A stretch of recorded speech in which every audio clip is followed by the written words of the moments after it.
Hello, I'm Tom Fisher. I'm the town manager for the town of Frisco to recap the town council's meeting on August 26th. They had several subjects in work session, the first one being a study that the council had directed on becoming dark sky certified as a town. We're kind of wrapping up that process now. We had a committee of interested citizens, students, and planning commissioners that helped with that effort.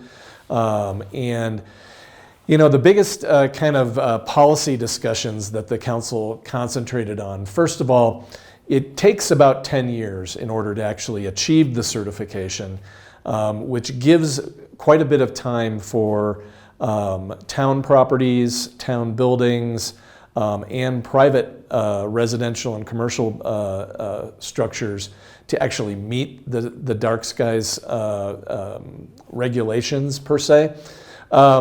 So, you know, we'll have some milestones along the way. We're really going to try and achieve that all of the town's lighting meets that goal within about 5 years, but the community has 10 years. So there were some choices that the council had to make in order to get something back to the Planning Commission that could be recommended to the council for final action.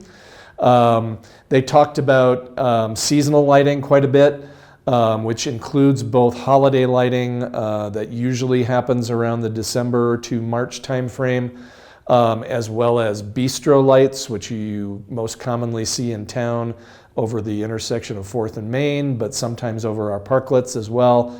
And a lot of people use them as part of their home lighting on decks and such like that. But you know, there's going to be curfews around these things so that they can't be on all night.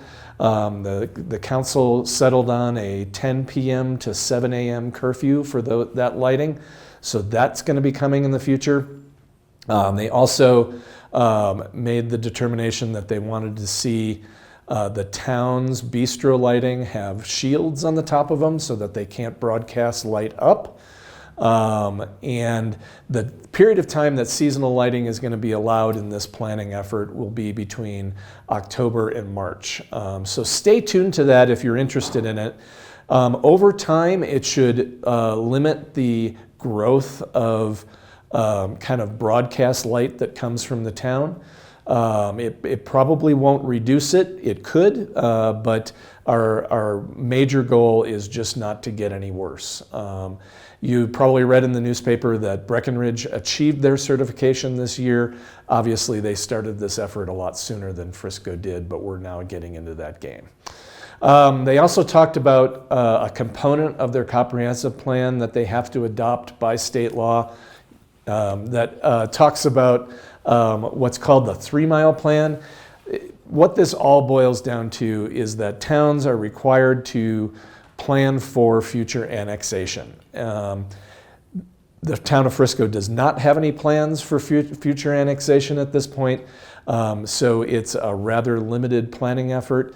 It's mirroring what was in the town's 3-mile plan that was last adopted in 2017.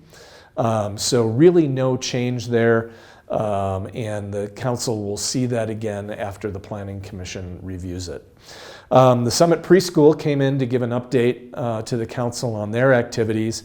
One of the things that they were really trying to project, they had a new accountant or bookkeeper with them for this presentation.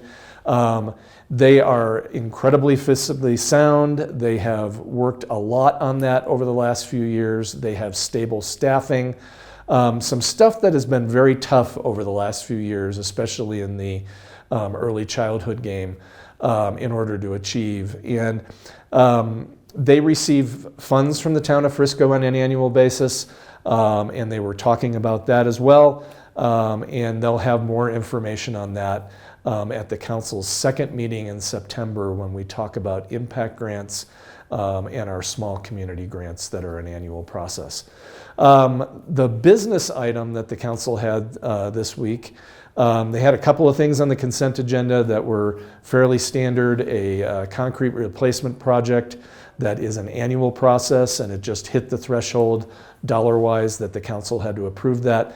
They also approved their 10-year housing plan, which is pretty significant. They had been in retreat earlier in the year on that. This was the culmination of that, and now the town staff and the council have a clear path forward on how we're going to try to work towards achieving the strategic housing goals that the town has. But in their last business item, they did a second reading to adopt an ordinance to adopt the 10-year franchise agreement for Comcast. I'm speaking to you on one of those outlets that actually is important to that Comcast franchise agreement. Summit County TV is supported by funding that comes out of that franchise agreement for each of our communities here in Summit County.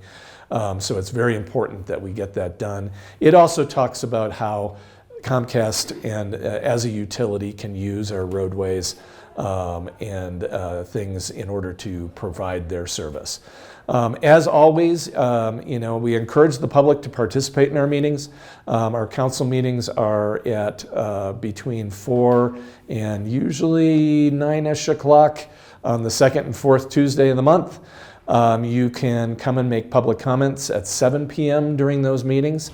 You can also visit our town website at friscogov.com. And as always, you can email the council at council@townoffrisco.com.